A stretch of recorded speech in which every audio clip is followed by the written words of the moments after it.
I am here to teach you how to learn easy way English spoken. This is Sahil and channel is Sahil Spoken English. मैं आपको easy way में English सिखाने आया हूं। आज मेरा first class है और इससे पहले मैं अपना इंट्रोडक्शन दे चुका हूं, ठीक है। तो मेरा फर्स्ट क्लास में मैं आपको इजी वे में पढ़ाने वाला हूं, लेकिन आप लोगों को कुछ सवाल है, कुछ क्वेश्चंस है कि सर मुझे इंग्लिश बोलना नहीं आता है, सर मुझे इंग्लिश पढ़ना नहीं आता है, सर मुझे इंग्लिश समझना नहीं आता है, इंग्लिश लिखना नहीं आता है। सारा कुछ सॉल्व हो जाएगा, एवरीथिंग विल बी सॉल्व। सारा कुछ इजी वे में सॉल्व करूंगा। आप सिर्फ चैनल पे बने रहें और सब्सक्राइब करें और हमेशा इसको देखते रहें। इजी वे में घर बैठे सीख जाएंगे, ठीक है दोस्तों। मैं आज आपके सामने लेके आया हूं 3-4 चीज। एक है tense, subject, verb, auxiliary verbs. इस पे चर्चा करूंगा। आप देखिएगा कि कितनी आसानी से आप समझिएगा इसको। Very easy way, simple way में समझिएगा। पहले तो बहुत पढ़े हैं कि सब्जेक्ट किसे कहते हैं, जिसने की कर्ता का फल पड़े, क्या लंबा चौड़ा डिफिनेशन याद कर लेते थे, सुबह को शाम को भूल जाते थे। मैं दोस्तों कह रहा हूं, फिर से वही बात कह रहा हूं कि आपको मैं जो चीज भी पढ़ा दूंगा, अभी जो चीज पढ़ाऊंगा, सब्जेक्ट पढ़ाऊंगा तो मास्टर बनाऊंगा, वर्ब पढ़ाऊंगा तो मास्टर बनाऊंगा, नरेशन भी पढ़ाऊंगा तो मैं उसका मास्टर। क्या आपको मास्टर बनना है? अगर आपको मास्टर बनना है इंग्लिश में तो मेरे चैनल को जरूर सब्सक्राइब करें, बेल आइकन को बिल्कुल दबा दें और मेरे YouTube चैनल पर बिल्कुल बने रहें, ठीक है दोस्तों। मैं शुरू करता हूं। मेरा टेंस जम के देखें, शांति से देखें और इजी वे में समझें। दोस्तों मैं आपके सामने लेके आया हूं टेंस। सबसे पहले टेंस जानेंगे कि टेंस किसे कहते हैं। कोई लंबी चौड़ी डेफिनेशन मुझे नहीं जानना है टेंस के बारे में, यानी कि टेंस किसे कहते हैं। मैंने लिखा टेंस। क्या लिखा मैंने? टेंस। टेंस जिससे काम होने का समय का पता चले। फिर आप कहेंगे सर इंग्लिश में क्यों नहीं लिखा?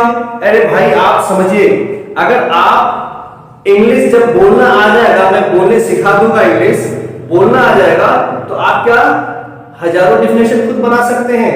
पहले मुझे सिखाना है आपको, ठीक है। आप इंग्लिश बोलने सीखिए, फिर टेंस डेफिनेशन तो हजारों खुद से बना सकते हैं, ठीक है। मैं आपको अभी डेफिनेशन दे दिया, लेकिन आप करेंगे क्या?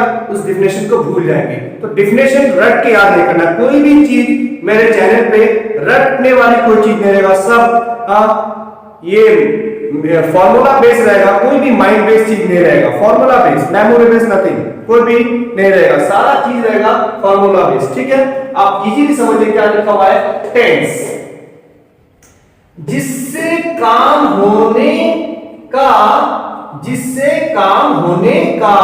समय का पता चले।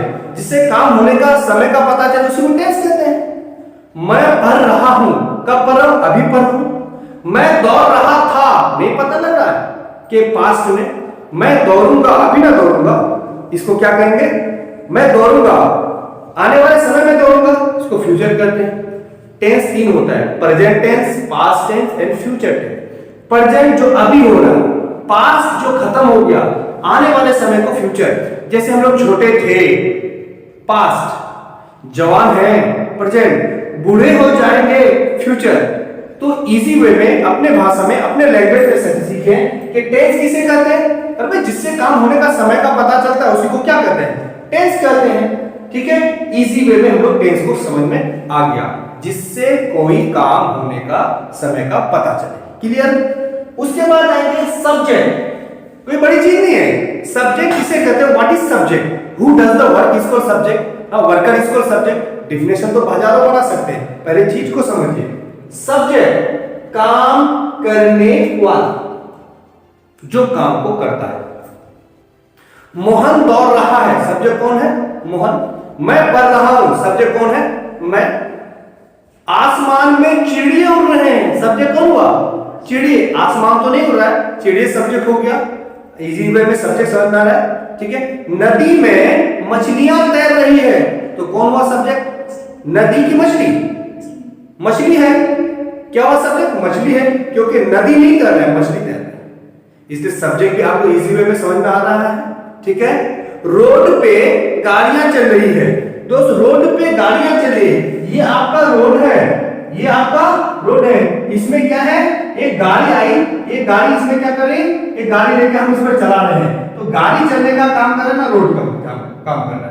इजी वे में क्या काम कर रहा है, ये गाड़ी चल रही है, साइकिल रोड पे चल रही है, तो साइकिल क्या हो गया, ये हो गया आपका सब्जेक्ट, ये आपका सब्जेक्ट नहीं है, ये है आपका सब्जेक्ट।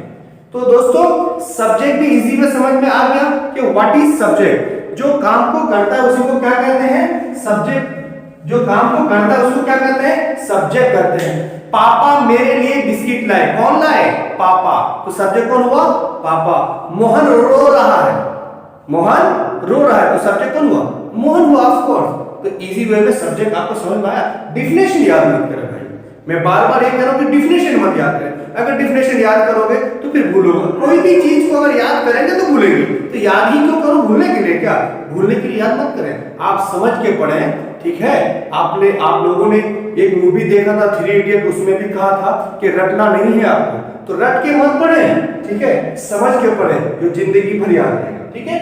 तो दोस्तों सब्जेक्ट इजी वे में समझना का, करता, जो काम को करता है उसी को सब्जेक्ट कहते हैं, ठीक है दोस्तों।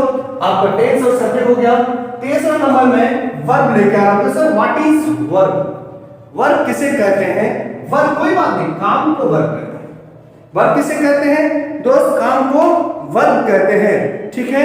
अब मैं बताऊंगा कि वर्ब कितने प्रकार के होते हैं, how many kinds of verb, verb कितने प्रकार के होते हैं, इस पे चर्चा करेंगे, ठीक है। तो देखते हैं वर्ब किसे कहते हैं, वर्ब कितने प्रकार के होते हैं, फिर इसी तरह सिंपल वे में लेते हैं वर्ब कितने प्रकार के होते हैं, how many kinds of verb. हम लोग चर्चा करेंगे वर्ब का, कि वर्ब किसे कहते हैं, वर्ब मतलब काम, जानते हैं कि वर्ब मतलब काम। ये verb there are 2 types of, 2 प्रकार के वर्ब होते हैं। वर्ब कितने प्रकार के होते हैं, 2 प्रकार के, there are 2 types of verb, one is a main verb, second auxiliary verb.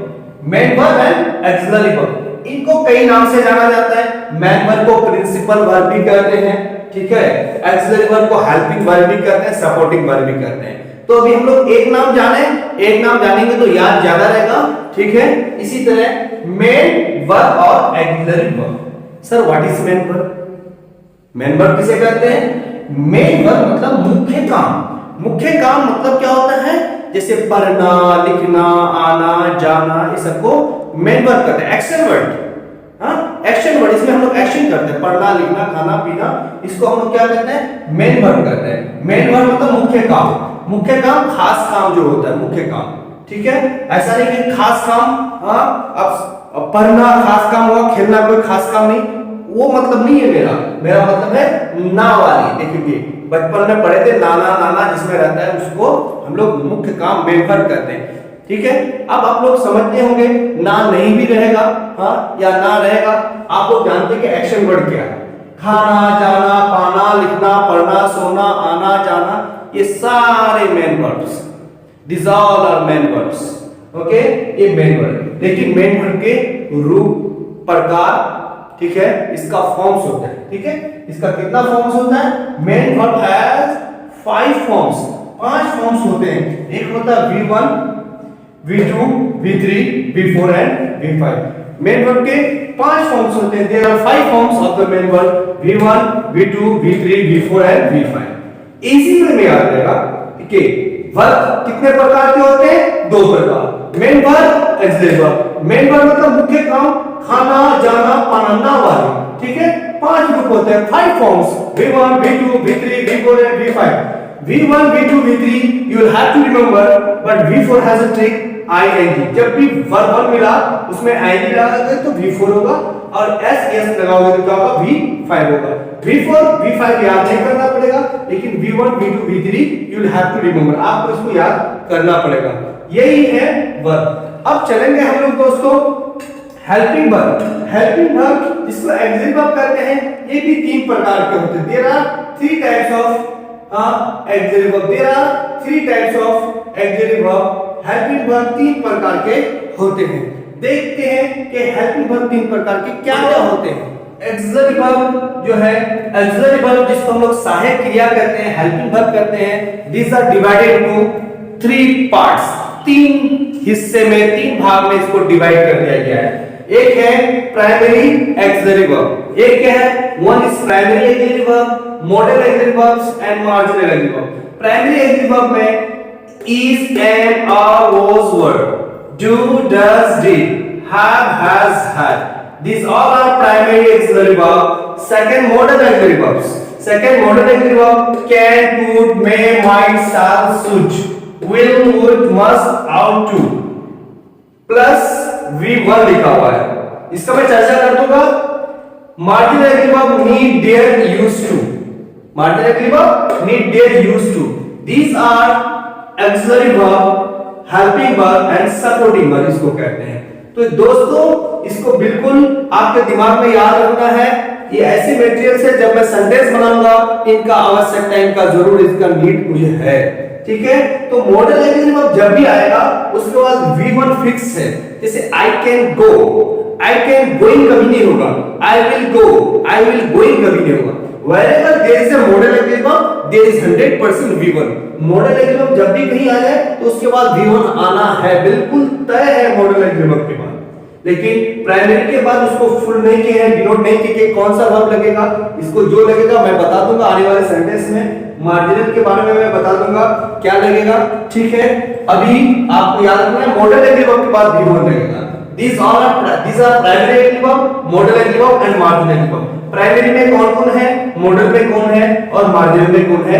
You will have to remember this friends, आपको इसको बिल्कुल याद रखना है। जिससे इसको याद रखेंगे तो आगे के जो सेंटेंसेस हैं हम लोग इजी वे में पढ़ेंगे, ठीक है। मैं आपको 48 फार्मूलाज पढ़ाऊंगा, 48 फार्मूलाज पढ़ाऊंगा, लेकिन 48 फार्मूलाज को हम ओनली 3 फार्मूला में सीमित कर दूंगा। 3 फार्मूला में सारा खत्म हो जाएगा। विद इन 48 फार्मूलाज को 20 से 22 सेकंड में आपके जुबान में रह जाएगा, ठीक है दोस्तों। तो आज के लिए इतना ही, यहीं तक मैं विदा लेता हूं। आप लोग चैनल को मेरा सब्सक्राइब जरूर कर दें, बेल आइकन को जरूर दबाएं। जहां पर आपको दिक्कतें हैं आप जरूर कमेंट्स बॉक्स में लिखें कि मैं आपको प्रॉब्लम्स का सॉल्व करूं, सॉल्यूशन लेके आऊं। जय हिंद, जय भारत।